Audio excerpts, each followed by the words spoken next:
सुप्रभात बच्चों, आइए आज हम शुरू करते हैं कक्षा छठी का चौथा अध्याय, जो कि है कविता चांद से थोड़ी सी गप्पे। इस कविता के कवि हैं श्री शमशेर बहादुर सिंह। इस कविता में कवि ने 10-11 साल की लड़की के जिज्ञासु मन का वर्णन किया है। जिज्ञासु मतलब जिसके मन में अलग अलग चीजों को जानने की इच्छा हो। जिज्ञासु मतलब जिसके मन में जानने की इच्छा हो, उसके मन का यहाँ पर कवि ने वर्णन किया है।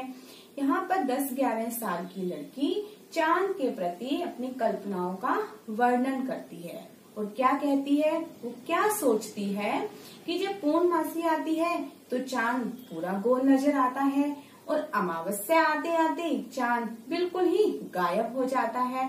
ये इसके घटने और बढ़ने का क्या कारण है? इस प्रकार के उसके मन में सवाल उठते हैं और इन सवालों का जवाब वो खुद ही देते हुए क्या कहती है, आइए इस कविता के माध्यम से हम जानते हैं।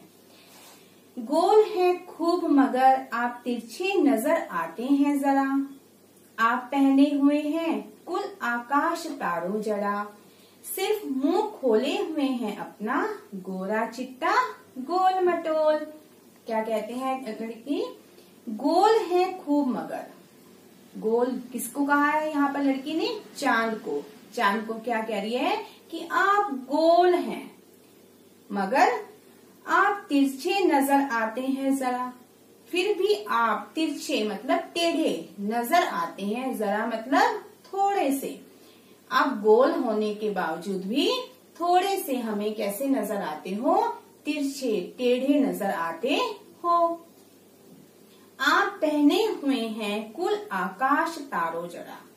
यहाँ पर लड़की क्या कहती है कि आपने पूरे आकाश को, जो कि आकाश कैसा है जिसमें तारे जड़े हुए हैं, इस आकाश को आपने अपनी पोशाक बना रखी है, अपने कपड़े बना रखे हैं और इसको आपने पहना हुआ है। आपका जो पूरा जो शरीर है, सिर्फ मुंह को छोड़कर बाकी का जो शरीर है वो क्या हो गया है, इस आकाश रूपी कपड़े के अंदर छिप गया है और आपका सिर्फ मुंह खोले हुए हैं। आपका सिर्फ मुंह ही हमें नजर आ रहा है और मुंह कैसा है, गोरा चिट्टा और गोल मटोल है।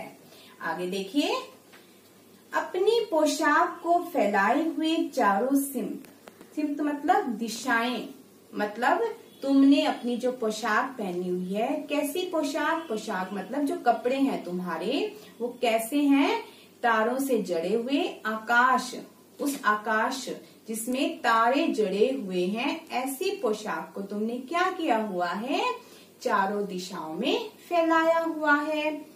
आप कुछ तिरछे नजर आते हैं, जाने कैसे? वो लड़की मन ही मन सोचती है कि चांद है तो गोल मगर टेढ़े नजर क्यों आते हैं। खूब है गोकी मतलब क्योंकि।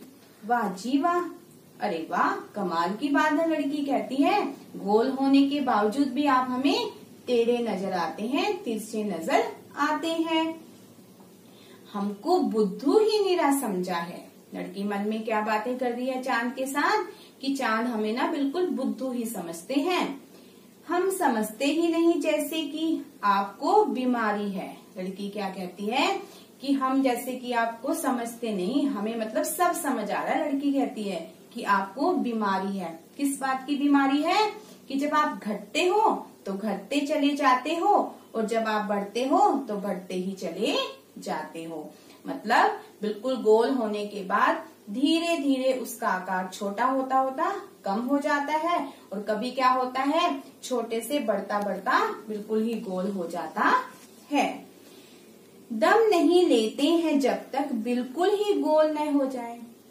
यहाँ लड़की क्या कहती है कि तुम दम नहीं लेते हो, सांस नहीं लेते। कब तक सांस नहीं लेते हो? जब तक तुम जब घटे हुए हो, घटते से बढ़ते बढ़ते बिल्कुल गोल न हो जाओ। ये मर्ज आपका अच्छा ही नहीं होने में आता है। मर्ज मतलब बीमारी। ये जो तुम्हें बीमारी लगी हुई है, कैसी बीमारी कि घटते हो तो घटते जाते हो और बढ़ते हो तो बढ़ते ही चले जाते हो। ये जो तुम्हारी बीमारी है अच्छी होने में नहीं आती है।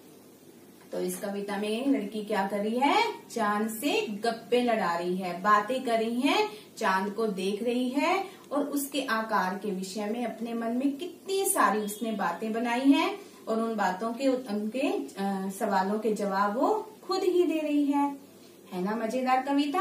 आशा करती हूँ आपको बहुत ही अच्छे से समझ में आ गई होगी। धन्यवाद।